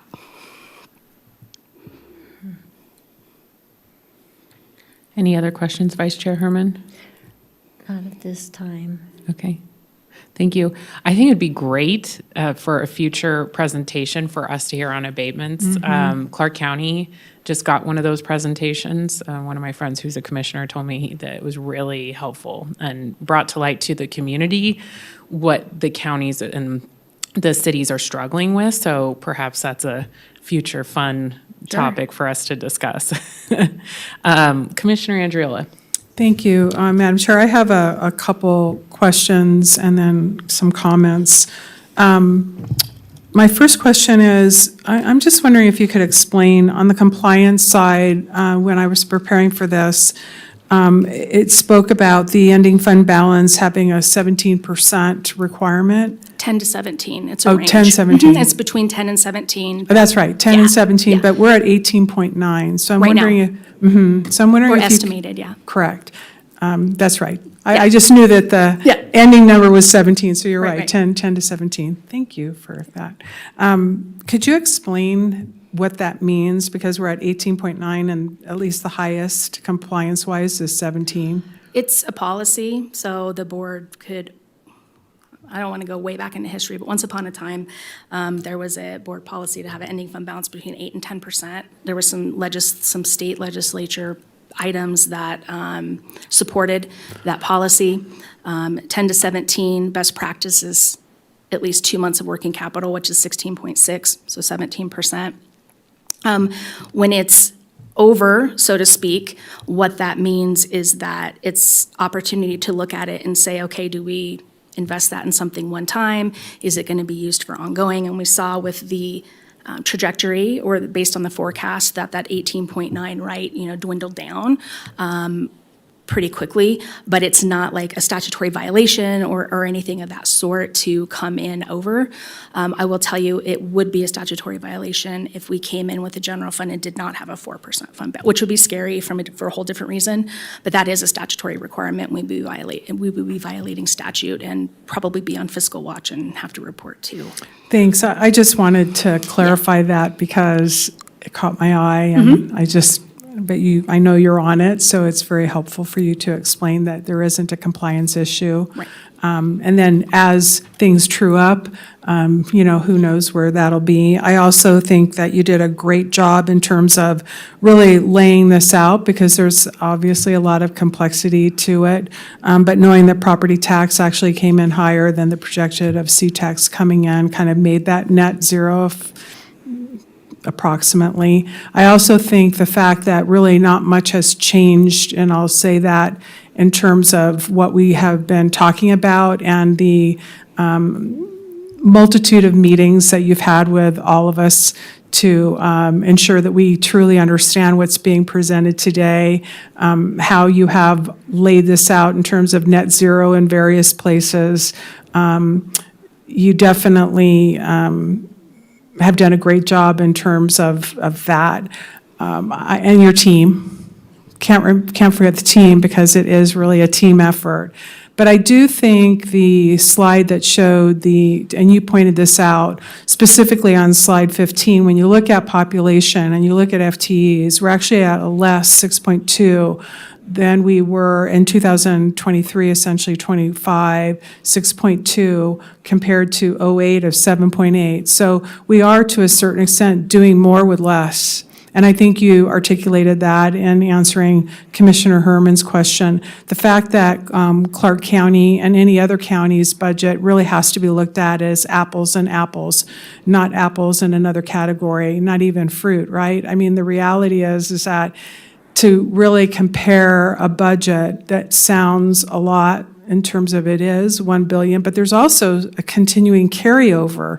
And I think that needs to be taken into consideration, that even there's some ARPA funds that are still in the works that wouldn't necessarily be in there. Once they're expended, we'll see that. So I truly feel comfortable in the amount of time for full disclosure, full transparency, all of the questions, all of the time. I also want to give Ms. Jacobin a huge shout out too as well in her patience with me spending a lot of time even looking at trying to get this transparency Nevada checkbook going, which sounds like it's getting closer and closer, but I won't digress. I am comfortable with moving forward with this because of the amount of time we've all spent on this, that you've spent on this, your staff spent on this, and the fact that you've really created a net zero there isn't a big change here. There's a lot of funds that I keep on hearing that over the last 5 years that, we've increased the budget Washoe County by 30%, but I don't know that you can truly say that when you look at the huge amount of ARPA money that came in, if you're including the 5-year projection. You have to take a lot of these funds out if you're really going to strip it down to the core of what is true operating that we actually have to depend on to provide services, because we are in the customer service business. We are responsible for doing a lot of things in a lot of ways. And the fact that we do this with less people as we continue to grow, legislative compliance in terms of the caps that you're articulating, I think that would be helpful too in a presentation to talk about what that means, because we might see new building, but the fact is that people who've been here 30 or 40 or 50 years or however long, they're not contributing the same amount. And they're, in some cases, maybe using additional services that maybe. So there isn't always this apple-to-apple comparison. But I do want to thank the entire team for doing all this. I also understand that you guys are migrating from Excel, so huge kudos to that transition. I bet that's, a heavy lift too. So to do all of this, to make sure we're compliant in terms of getting our budget statutorily submitted is another important requirement. So thank you all for doing this, and hopefully we'll see maybe some CTAX surprises and we won't have to make some tough decisions, because like all of us, we all have budgets. It's really simple. You have revenue and expenses, and if you have more expenses than you have revenues, something has to be cut. And so I'm hoping that we can see a stabilization, that we don't have to do anything that's drastic. So thank you again for all your service. Thank you. Thank you, Commissioner Andriola. Commissioner Garcia, do you have any other comments? No, Madam Chair. Okay. If there's no other commissioner comments, I am looking for a motion to adopt and certify the final budget. So moved. Thank you, Commissioner Garcia. And do we have a second? I'll second. Thank you, Commissioner Andriola. Any questions on the motion from the board? And did I open public comment, Madam Clerk? You did not, but there is nobody signed in. Thank you. I didn't see anyone, but thank you for reminding me. Okay, so we have a motion and a second. No questions on the motion. All those in favor, please say aye. Aye. Any opposed, please say nay. Nay. If I must make a motion, if I must vote. Yep. We're just waiting for it to come up on the screen. Yeah, I'm having trouble with the electronics here, so I have recorded a 3-1 vote. Yes, with Vice Chair Herman in the negative. Yes. Okay, thank you very much.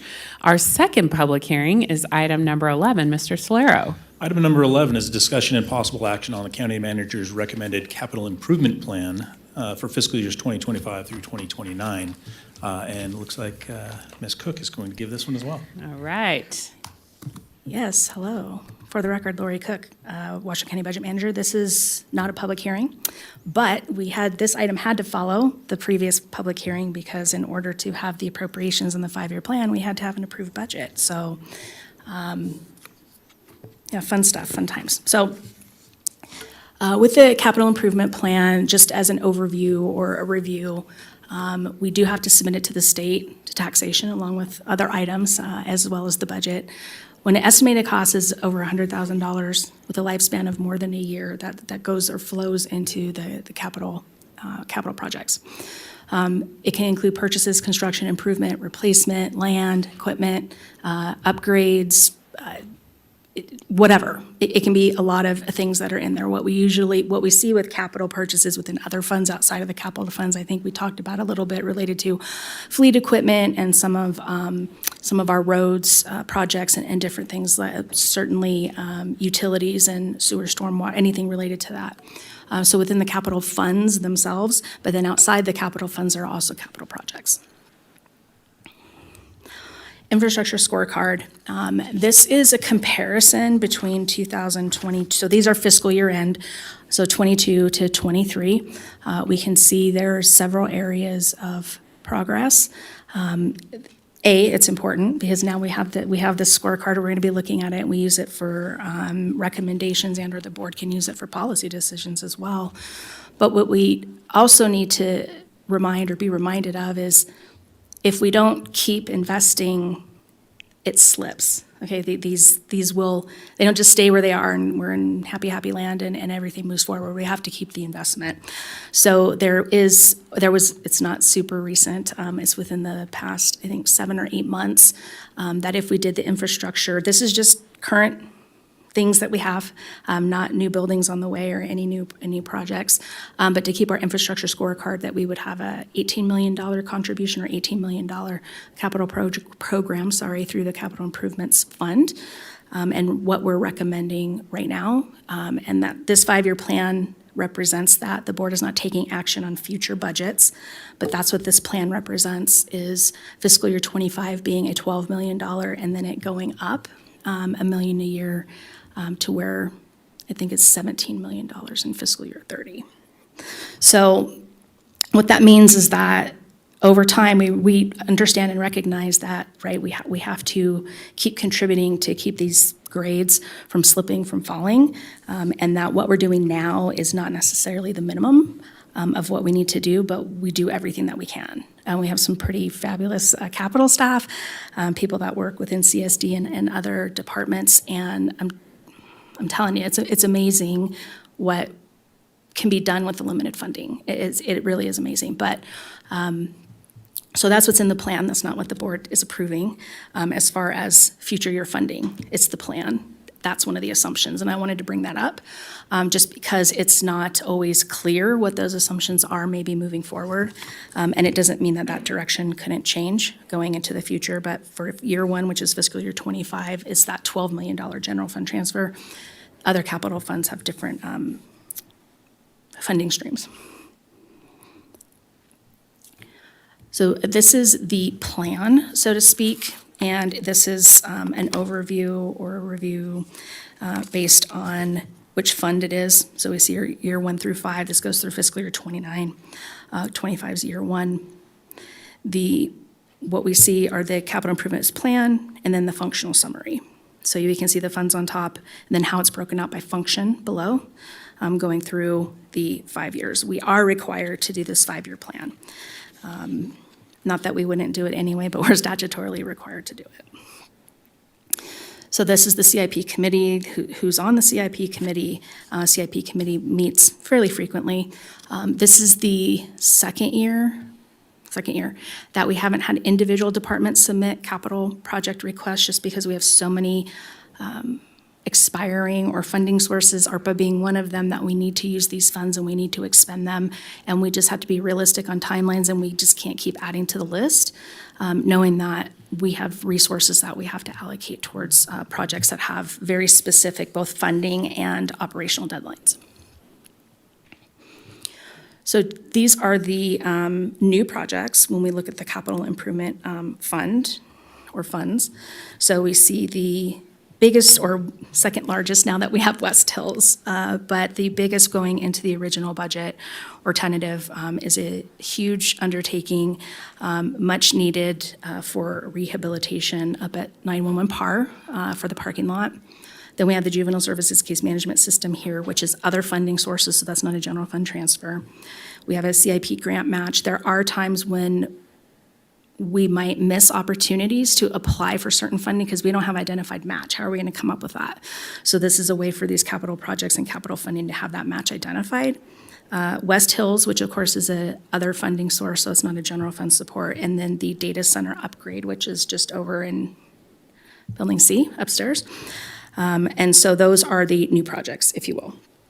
Then we have existing projects and carryover, which is all detailed in the 5-year plan, but there's about $97 million of that. That does include some unspent ARPA, so it could be, CARES Campus, it could be the permanent support, the Home Means Nevada, those types of things.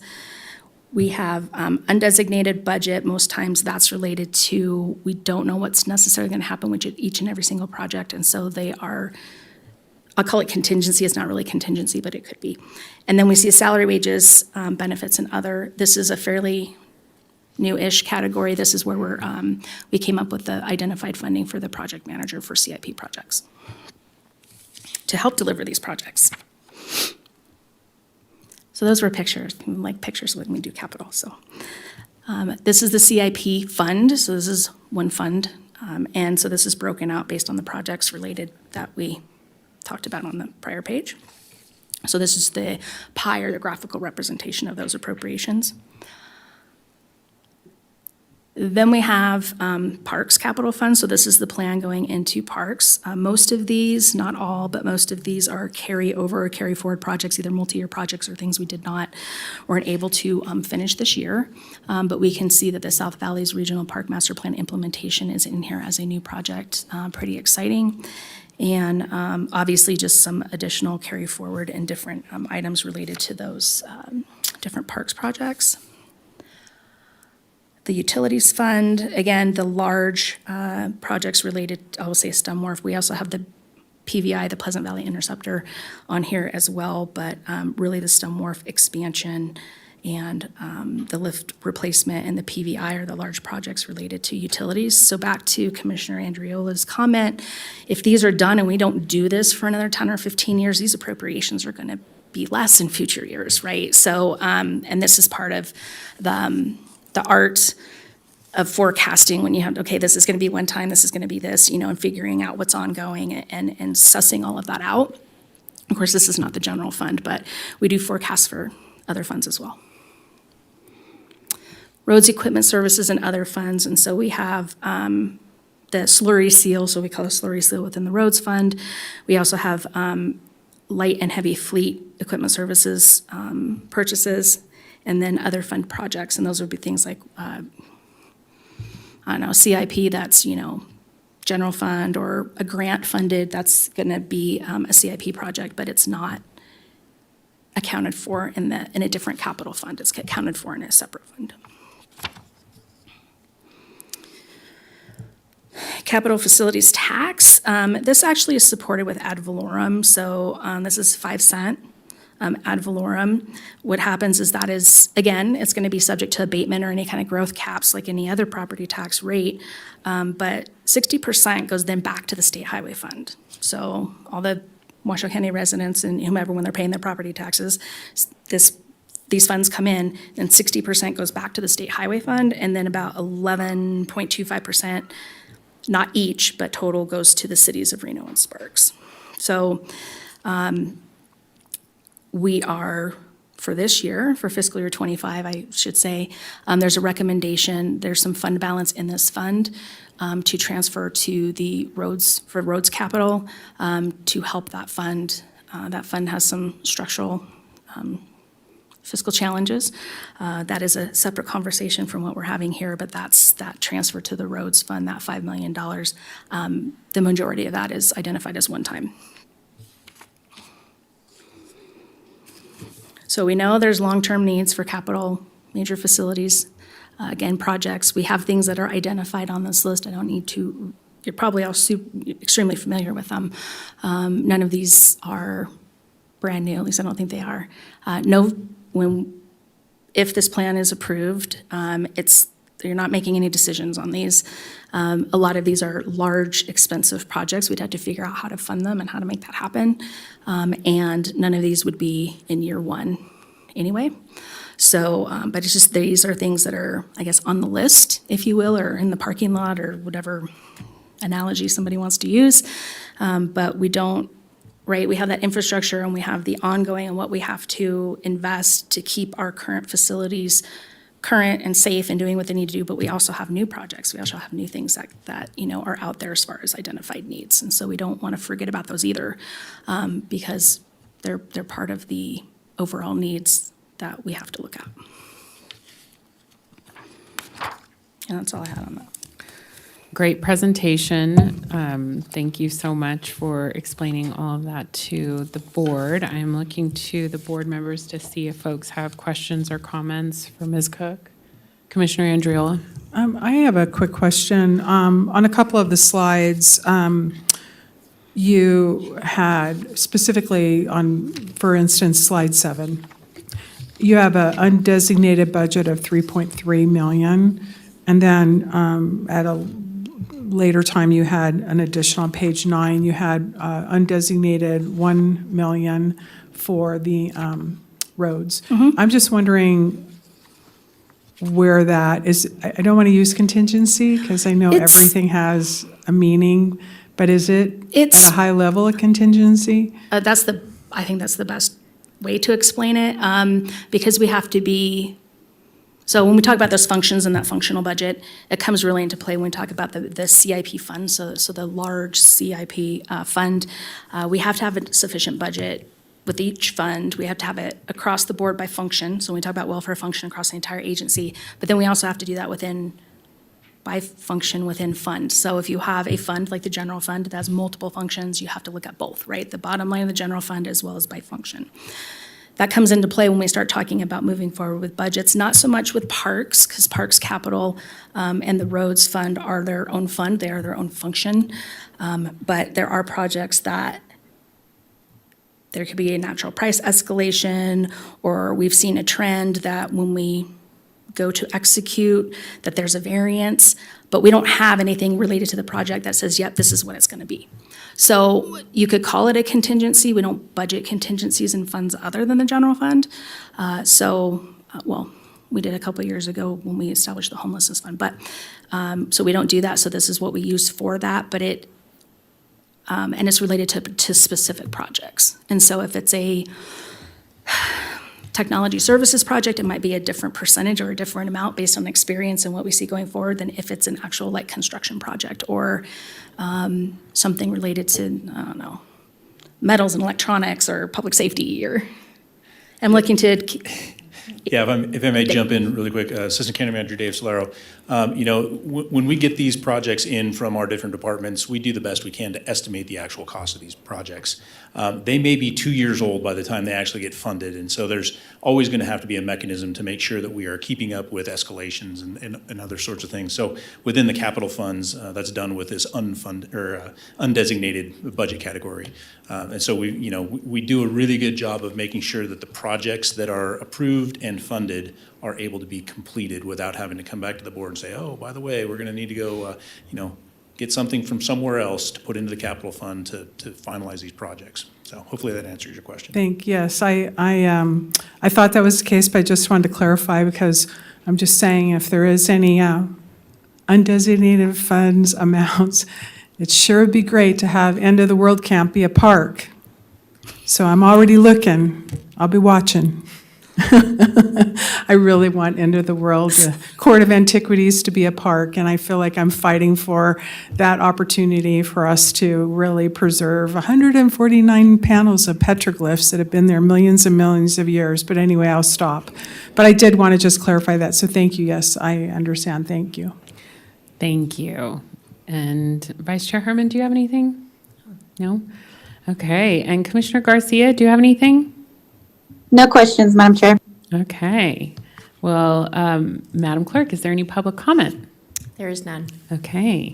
Well, great job, Ms. Cook and team. We're so grateful and really looking forward to many of these projects, especially our parks projects that have been delayed. Hopefully they'll be moving forward this next fiscal year, and can't wait to talk about all the new projects that you have, our unfunded mandate projects that we want to see come forward sometime. So thank you for your work with that. I'm looking for a motion to adopt the county manager's recommended capital improvement plan. Thank you. I'll move to approve. Thank you, Commissioner Andriola. Looking for a second? Second. Vice Chair Herman, thank you for seconding. And any questions on the motion by the board? Seeing none, all those in favor, please say aye. Aye. Any opposed, please say nay.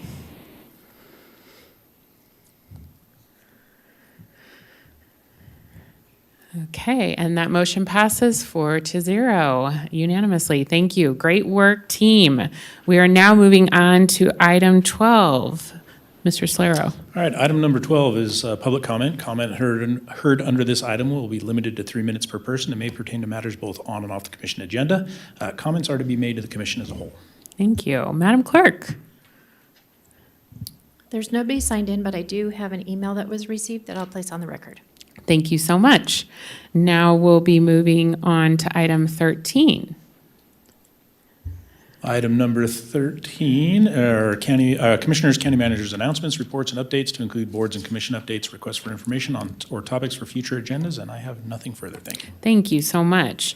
Looking to the rest of the board to see if anyone has comments to be made during this time. Commissioner Andriola? I just have one comment. I think it's appropriate in terms of the budget that I acknowledge the time that the county manager has spent with myself and, again, Ms. Jacobin, for looking at putting not only all of the expenditures that we spoke about, the transparency piece, but to actually hold, I'm going to use the term, a workshop.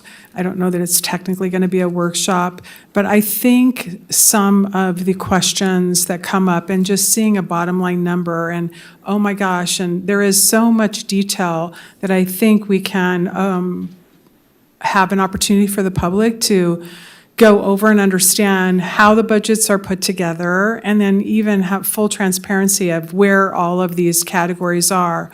The detail that was provided in this particular packet is really, I think, a great opportunity to actually have the people who are interested in this detail understand all of this detail. And so I'm very encouraged in moving forward to have that opportunity to engage the community and really be transparent and give them all the information, have an opportunity to ask questions and get clarification so that when we're talking about things, we're talking about factual things and we're not comparing somebody to somebody else or a budget to something else just on a bottom line number, because there are so many things that go into it.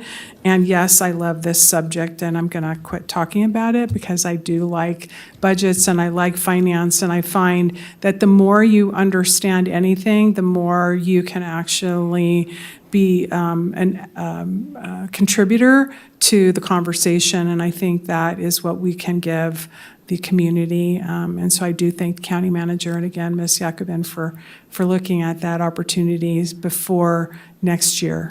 So thank you. Thank you. The budget is the most important thing that this Board of County Commissioners does, and where we expend our resources shows the priorities of this county, and so I agree. I think that there's a lot of opportunity to have those discussions with the public. Vice Chair Herman, do you have anything? Okay. Anything for us? Okay, on the staff side. All right.